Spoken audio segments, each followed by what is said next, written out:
We're dealing with power. There's the one thing that seems to be the greatest aphrodisiac for mankind is power, that lust for power. And money is it's one of the means of power, but the generic substance is power. And I would say the best advice is to keep your eye on the target. What we're trying to do, when I say we, and I put myself in that group there in New York, even though I haven't been there yet, but what this movement is trying to accomplish is to bring about constructive change. And it's one thing to say we don't want the present order, but it's quite another thing to say here is what we do want. People are overthrowing governments all the time because they despise the tyrants, but they have no idea of what they're going to replace it with. And what would you tell them they need to replace this with? What do you replace the Federal Reserve with? I mean, people are afraid. So where would our money come from? What do you replace cancer with? You get rid of it. That's a good question. Yeah.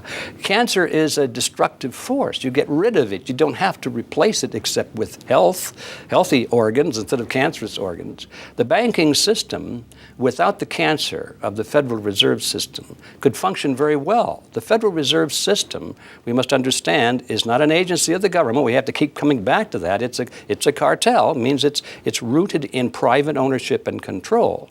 And it's like the tail that wags the dog. If the government doesn't control this institution, because of its power, its money power, now is in control of the government. It's a trick, you see? It's a trick. Well, that what they don't work. realize is that we haven't had real capitalism in America since World War II, and probably was being eaten away in World War I. We still talk about it. We still talk about the free enterprise system, but that's history. Yeah. It's history. And so what we have today is collectivism. We've got cronyism. We've got government involved in industry. This is not free enterprise market or anything. We've got the government acting like a venture capitalist. Yes, exactly. And a bad one. And a very bad one, because their motive is not to make money, but to get elected and have power. Mm-hmm. Their motive is not to make these industries work, but to be reelected. So it's a bad motive.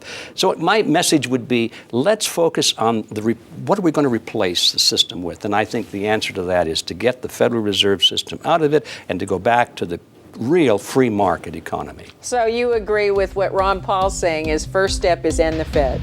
Absolutely.